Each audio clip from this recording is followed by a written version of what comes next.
तहरीक इंसाफ की नई हिकमत अमली क्या, बोल ने इजलास की अंदरूनी कहानी हासिल कर ली। इमरान खान की ज़ेर सदारत इजलास में फैसला हुआ कि PDM हुकूमत की करप्शन को उजागर किया जाएगा। इत्तेहादियों की करप्शन से मुतालिक अवाम को बताया जाएगा। इमरान खान ने सलमान शहबाज की वापसी और उसके केसेस को उजागर करने की भी हिदायत कर दी। जल्द इंतखाबात के लिए सोशल मीडिया के जरिए राय आम्मा को हमवार किया जाएगा। इमरान खान ने कहा, हुकूमत के NRO 2 ने जिस तरह मईशत को तबाह किया उसे सामने लाया जाएगा। इनकी वजह से पाकिस्तान माशी गर्दाब में फंस चुका है।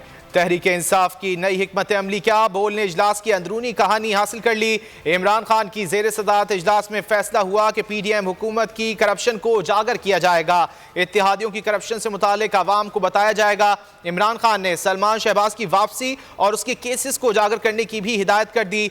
जल्द इंतखाबात के लिए सोशल मीडिया के जरिए राय आम्मा को हमवार किया जाएगा। इमरान खान ने कहा, हुकूमत के NRO 2 ने जिस तरह मईशत को तबाह किया उसे सामने लाया जाएगा। इनकी वजह से पाकिस्तान माशी गर्दाब में फंस चुका है। अगर आपको ये वीडियो पसंद आए तो लाइक पर क्लिक करें।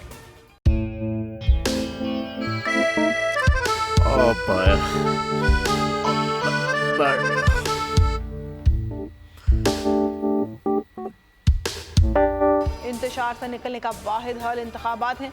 हकीकी आज़ादी मार्च आज रवा। हाँ, आयन के मुताबिक अगर आप उसको ये रिपोर्ट दे दें तो मैं आपको अपनी 4 सीटें दे दूंगा। मौलाना हाँ साहब, वो जो रिपोर्ट हमें दे दे और वो जो नीली पीली चैनल है वो लगाए। जाओ शबाज। हम ऐसा टीवी देखते ही नहीं जिसका रिमोट हमारे हाथ में ना हो। और यहाँ पे कोई 2 नंबर ही नहीं चलेगी।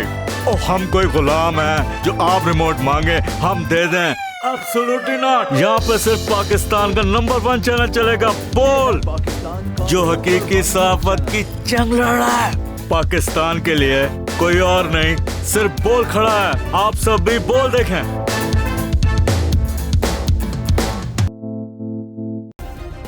सब्सक्राइब करें और बेल दबाएं ताकि कोई खबर रह न जाए।